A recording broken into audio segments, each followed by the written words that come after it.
하나님 말씀 누가복음 19장 28절 보겠습니다. 누가복음 19장 28절 36절까지 우리 같이 합독하겠습니다. 28절에서 36절입니다. 예수께서 이 말씀을 하시고 예루살렘을 향하여 앞서서 가시다 감람원이라 불리우는 산 쪽에 있는 벳바게와 베다니에 가까이 가셨을 때에 제자 중 둘을 보내시며 이르시되 너희는 맞은편 마을로 가라. 그리로 들어가면 아직 아무도 타보지 않은 나귀 새끼가 매어 있는 것을 보리니 풀어 끌고 오라.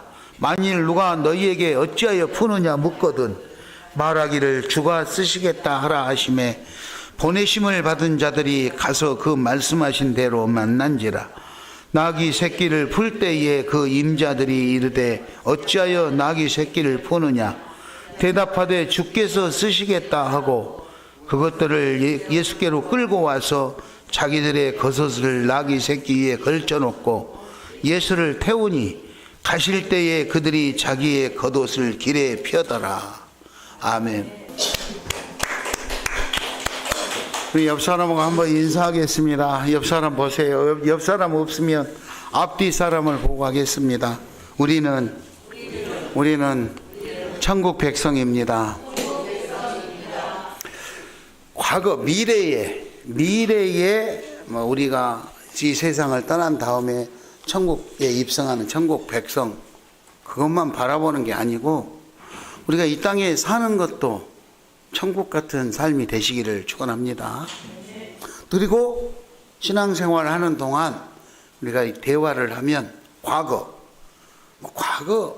불행한 과거 이런 건 다 이제 예수 이름으로 털어버리고 과거도 내가 천국 백성처럼 살았고 현재도 천국 백성처럼 살고 있고 미래도 나는 하나님 나라의 천국 백성이다.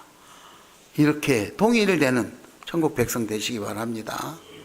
다시 한번 옆 사람하고 인사합니다. 우리는 천국 백성입니다. 뭐 크게 해요. 자신이 없어요. 우리는 천국 백성입니다. 다시 합니다. 시작. 예수님이 부활하셔서 부활하신 것으로 끝난 게 아니고 승천하시기까지 지금 두루두루 이곳저곳에 나타나셔서 제자들에게 찾아가곤 하겠습니다. 제자들과 예수님에 관련됐던 많은 사람들은 예수님이 십자가에 죽은 후에 여러 가지 자기들 나름대로 의견을 내면서 설왕설래하는 그런 이야기들이 많이 있었어요. 예수님이 그곳에 찾아갈 때마다 깜짝 놀랄 일들이 생겼던 거죠. 예수님이 죽고 나서 돌아가시고 십자가에 매달려 사망하신 후에 제자들은 두려워서 문을 잠그고 그렇게 모여있을 때 예수님이 찾아오셨다 그랬어요. 오늘 우리가 예배하고 있는 이곳에 오늘 어쩌면 지금 부활하신 살아나신 예수님이 여러분 곁에 와서 앉아 있을 줄 믿습니다. 내 옆에 어쩌면 지금 예수님이 와 계시는데 내가 못 알아보고 있을 수도 있는 거예요. 그렇잖아요. 제자들은요 3년간 같이 살았으면서도 예수님이 말씀하시는데도 못 알아봤다 그랬어요. 그런 것이 성경에 많잖아요. 부활하신 일. 아주 수제자였던 베드로도 예수님이 아침에 갈릴리 바닷가에 찾아오셨는데 못 알아봤다 그랬어요. 처음에 못 알아보는 것이 잘못은 아니에요.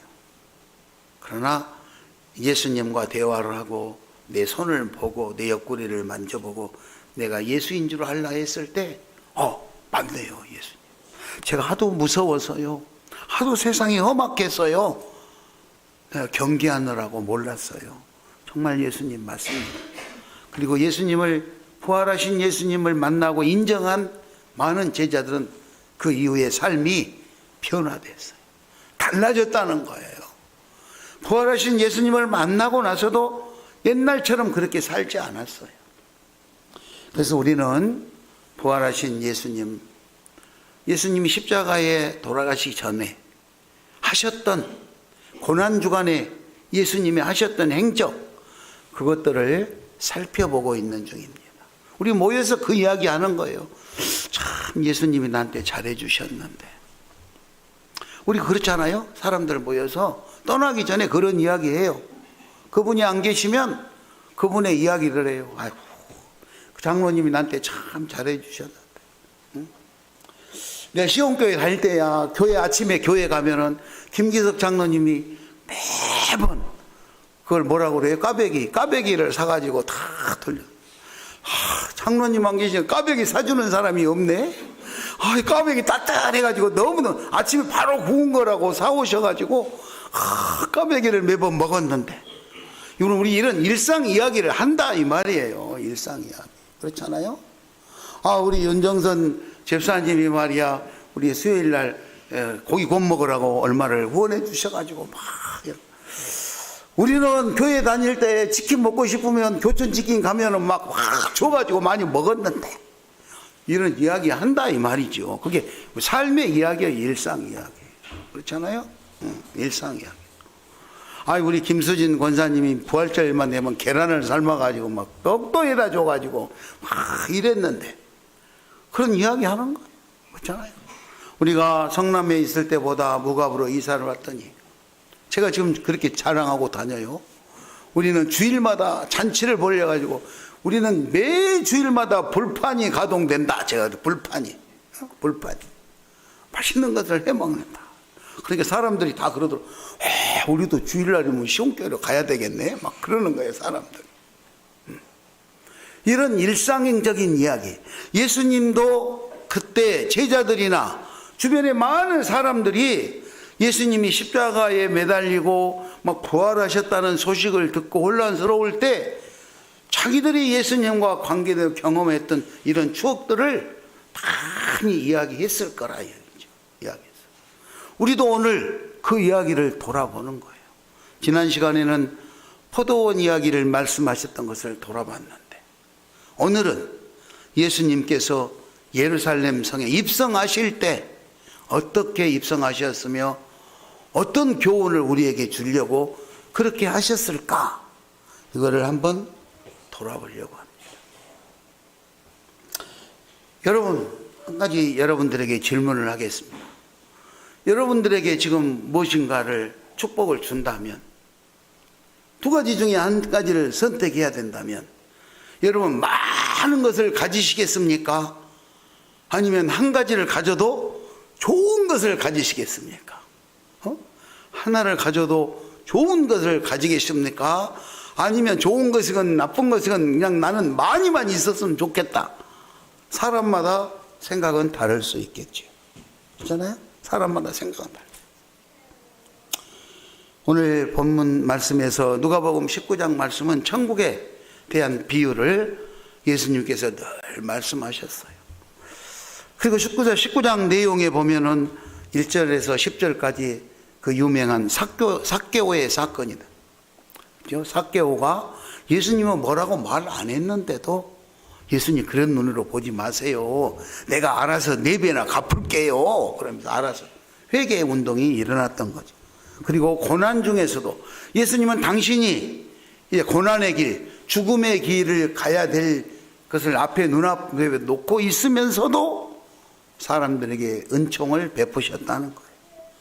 그리고 11절 이하 37절에서 27절에서는 열 문화에 대한 그 이야기, 달란트처럼 열 문화에 대한 그런 말씀을 하십니다. 종말에 관한 교훈을 주는 것이죠. 그리고 오늘 28절에서 36절, 44절까지 인류의 구속사, 예루살렘에 입성해서 내가 십자가를 짐으로 구원을 이루는 것에 대해서 말씀하십니다. 그리고 45절에서 48절은 성전 정화에 대해서 말씀을 하고 있는 이런 내용들로 구성이 되어져 있습니다. 자, 여기서 예수님이 다 지나셨던 일이니 앞으로의 일어날 일을 우리가 했다면 예언에 관한 이야기를 제자들은 믿지 못하겠지만 이미 예수님이 말씀하셨던 일을 사건이 다 종료된 다음에 다시 돌아보니까 맞아. 그때 예수님이 그 말씀하셨는데 이제 지금 보니까 다 현실도 사실로 그렇게 됐네. 이렇게 된 거예요.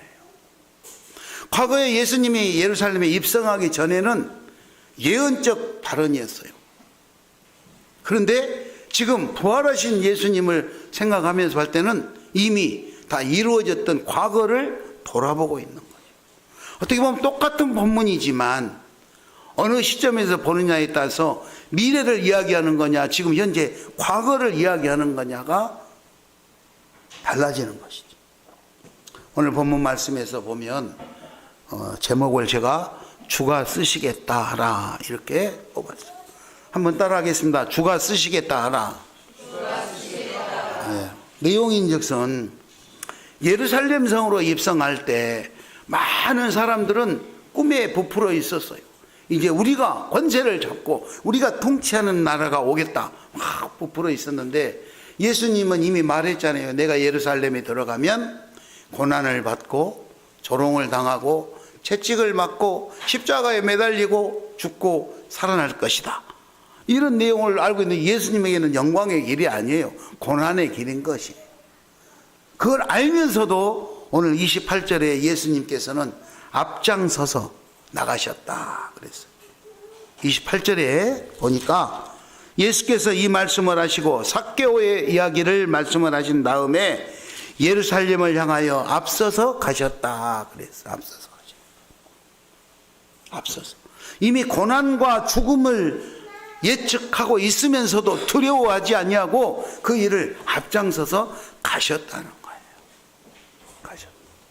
우리가 사명을 감당하려면 여러분 우리에게 여러 가지 어려운 시련과 그리고 고난과 역경이 있을 수 있어요. 그렇더라도 여러분 먼저 앞장서시기 바랍니다. 그게 예수 그리스도를 닮는 거예요. 우리를 위해 고난받으시고 죽으시기에 앞장서서 나가셨던 예수님.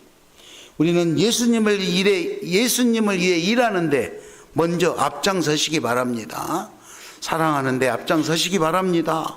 봉사하는데 앞장서시기 바랍니다. 헌신하는데 앞장서시기 바랍니다. 내가 앞장서. 저 사람이 나한테 뭔가 혜택을 주면 고마워서 내가 하는 것이 아니라 내가 먼저 그리스도의 사랑을 베푸는 앞장서는 그런 앞서가는 선구자적인 그런 시온교회 성도님들 되시기를 축원합니다. 오늘 예수님은요 보통 사람의 모습이 아니었어요. 육신의 몸을 입고 있기 때문에 사람들은 예수님을 메시아로 인정을 안 하려고 했어요. 그렇잖아요. 뭐 저 사람 목수의 아들 아니냐? 인정을 안 하려고 했었죠. 그런데 예수님은 모든 피조물을 통치할 수 있는 그런 능력을 가지고 계셨던 거예요. 예수님은 제자들에게 말합니다. 저 성에 가봐라. 그러면 아직 아무도 한 번도 타지 않은 어린 나귀 새끼가 묶여 있을 것이다. 그거를 풀어가지고 가져와라. 이렇게 말했어요. 그런데 제자들이 질문 안 했는데도 네가 가서 그거를 풀어서 가져오려고 하면 소유자가 있을 거 아니에요. 나귀 소유자. 너 왜 그거를 풀어가느냐? 뭐라고 그럴 것이다.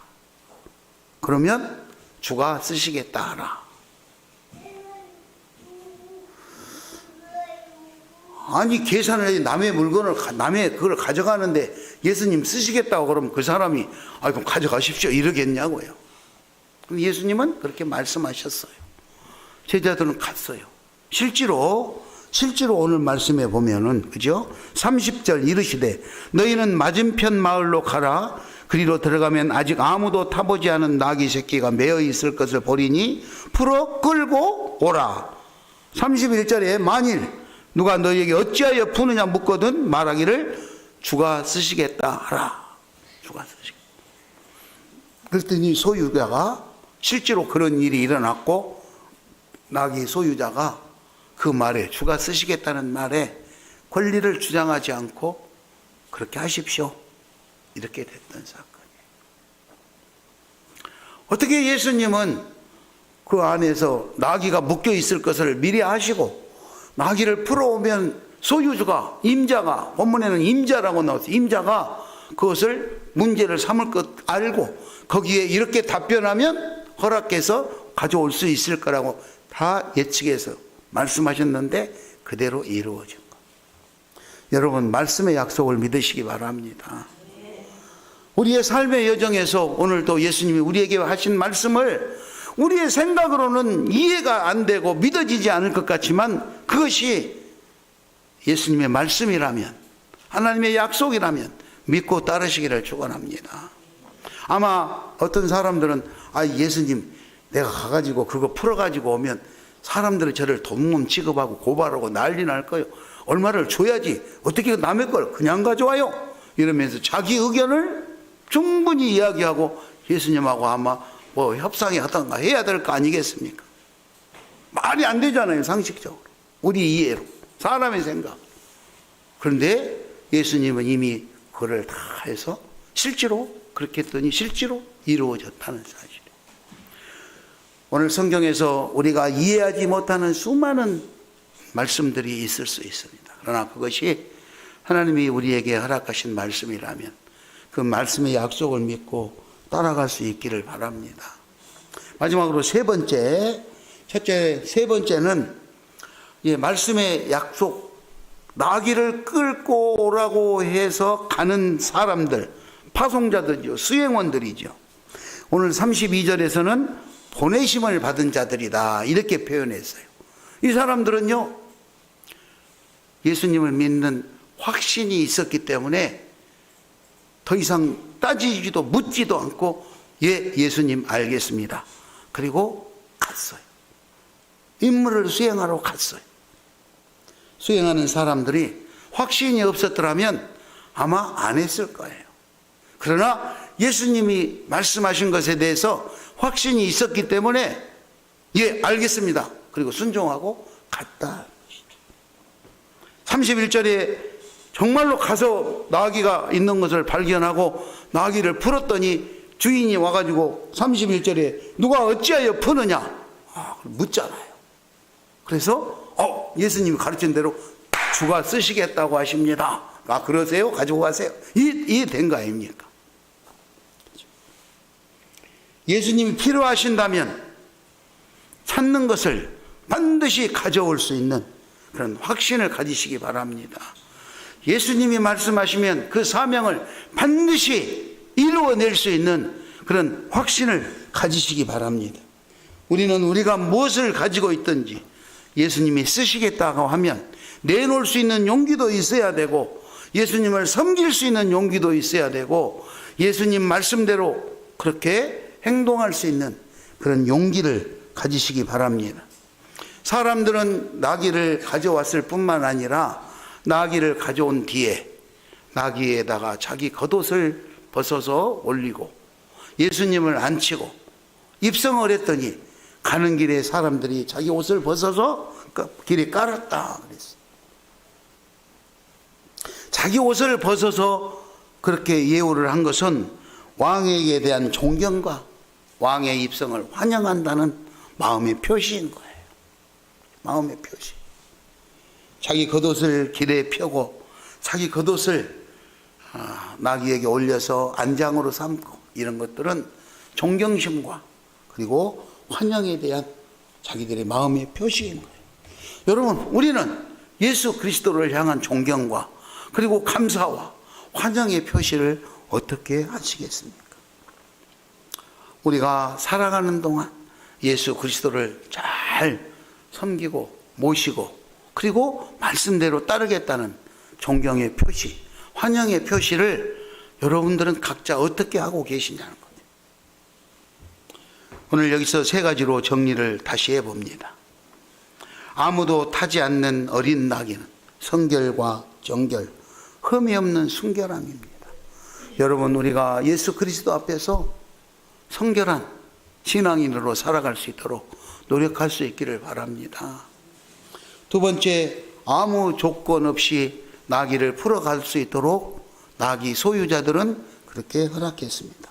소유권을 주장하지 아니하고 예수님이 쓰시겠다고 하니까 자기 소유권을 주장하지 아니하고 말씀대로 따랐어요.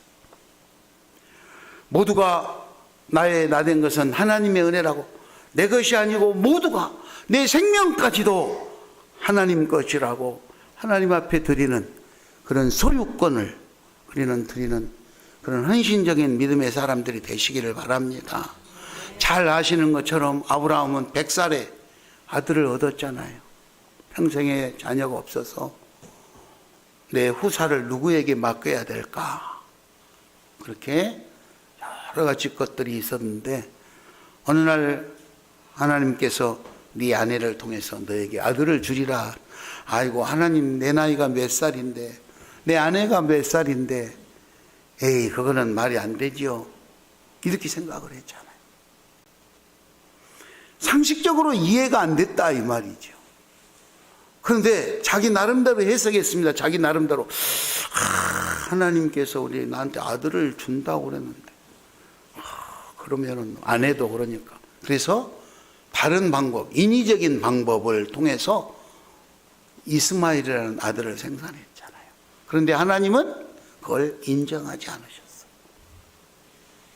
그리고 사람의 방법으로는 불가능한 것 같지만 하나님의 방법으로 아들을 주시고 그 아들을 이삭이라고 이름하게 하셨어요. 얼마나 기분이 좋고 얼마나 행복하겠습니까?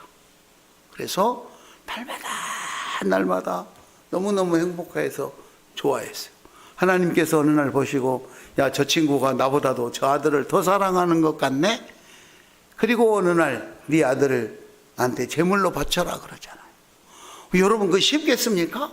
못해. 쉬운 일이 아니야. 그런데 아브라함은 주신 이도 하나님이시라고, 하나님이 내놓으라고 하면 하나님이 주신 거니까 내놔야지요. 그리고 망설이지 않고 하나님 앞에 가서 드리려고, 바치려고 할 때 하나님께서 내가 이제야 네 마음을 알았다고 인정해 주시잖아요. 여러분, 소유권이 어디에 있느냐? 내 것을 내 것이라고 주장하지 아니하고 내 모든 것이 하나님 것임을 인정하고 하나님 뜻에 합당한, 그래서 주님이 쓰시겠다고 하면 어느 때건 언제건 드릴 수 있는 헌신적인 우리들의 삶이 되시기를 축원합니다.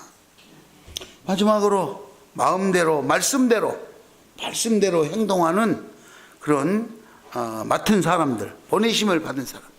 우리는 여러 가지 직분들을 맡았어요. 우리 교회에서는 청직이라고 하죠. 여러 가지 직분들을 맡았는데 그 직분을 수행함에 있어서 이런 경우 저런 경우 우리가 이런 것을 따지지 아니하고 그냥 주가 쓰시겠다고 가서 가져와라 그러면, 예, 하나님 알겠습니다. 그리고 하는 거예요. 가서 내가 가지러 갔는데 방에 세력이 나타났어요. 그러면 말씀대로 전하는 거예요. 그렇잖아요. 말씀대로. 주가 쓰시겠다고 해서 왔습니다 하면 되는 거예요. 말씀대로. 그것이 바로 제자들에게 주어진 충성과 순종이었어요. 여러분, 말씀에 순종할 수 있기를 바랍니다. 말씀을 정리합니다. 오늘 예수님께서, 부활하신 예수님께서 예루살렘 성에 입성하시던 그 전에 일어났던 일들을 우리는 다시 한번 추억해 봤습니다. 지금 그때는 미래에 대한 이야기였는데 부활하신 예수님을 만난 지금 과거의 이야기가 돼가지고 생각해 보니까 정말로 예수님은 고난과 죽음이 기다리고 있는 그 길을 앞장서서 가셨어요. 앞장서서. 나도 이제 하나님 일에 앞장서는 사람 되기를 축원합니다.